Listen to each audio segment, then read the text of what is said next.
বিসমিল্লাহির রহমানির রহিম। আপনারা ইতিমধ্যে জানেন আমি এই ঘুঘু পাখিটা কিছুদিন আগে একজন বাচ্চা থেকে কিনেছিলাম। এরপর থেকে এ প্রতিনিয়ত খুবই ডাকাডাকি করে। তো আমি অ্যানালাইজ করে যা বুঝতে পারলাম, আসলে সে তার সঙ্গীকে খুব মিস করে। তার একজন সঙ্গী ছিল, সেটাকে বিড়ালে কামড়িয়ে মেরে ফেলছে।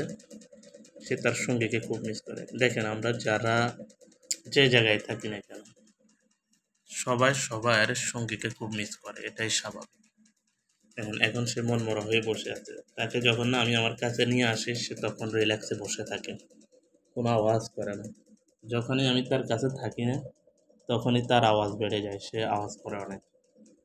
এতে আমি একটা জিনিস বুঝতে পারলাম যে সে তার সঙ্গীকে যেমন মিস করে, আর আমার কাছে আসলে সে একদম রিল্যাক্স হয়ে যায়, মানে তার কোনো আর অসুবিধা হয় না। সকল প্রাণী তার সঙ্গীদের উপর ডিপেন্ডেন্ট, আমি যদি ভুল না করে থাকি। সকল প্রাণী, এই ঘুঘু পাখিটাকে আমি একদম আমার মায়া লেগেছে দেখে আমি কিন্তু এই ঘুঘু পাখিটা কিনেছিলাম। এর আচরণটা খুবই অস্বাভাবিক, খুবই সুন্দর। অস্বাভাবিক বললে ভুল হবে, খুবই সুন্দর এর আচরণটা। আপনারা ইতিমধ্যে জানেন আমি একে যেদিন নিয়ে আসছি সেদিন কিন্তু এ ডাক দেয় নাই। তো এর পর থেকে ও খুবই ডাক দিচ্ছে, সকাল বিকাল সন্ধ্যা, বিশেষ করে ফজরের নামাজের পর সে অনেক ডাক দেয়। তো এতে করে আমারও ঘুম ভেঙে যায়, আমি অ্যালার্ম দিয়ে রাখি, তারপরেও দেখি ওর আওয়াজ আমার কাছেও ভাল লাগে। আসলে ও যখন না ডাক দেয়, আমার কাছে খুব ভাল লাগে। আর একে আমি এখনো ধরে রেখেছি। আমি বলেছিলাম যে যাদের থেকে আমি নিয়েছিলাম তারা এর ডানার পরগুলা কেটে দিয়েছিল, এই কারণে সে ঠিকমতো উঠতে পারে না। কারণ আমি যদি এই মুহূর্তে এভাবে ছেড়ে দিই, ও না খেয়ে মারা যাবে, অথবা কাক অথবা বিভিন্ন আরও যে পাখিগুলো আছে ওরা ওকে হয়তোবা আঘাত করতে পারে। সেই জন্য আমি মূলত একে রেখে দিচ্ছি।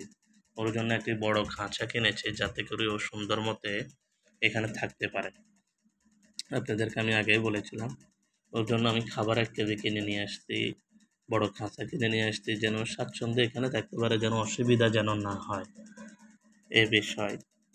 দ্বিতীয়ত হচ্ছে যে কথায় আসলে বলতে চাচ্ছিলাম যে সঙ্গীবিহীন মানুষ আসলে অচল।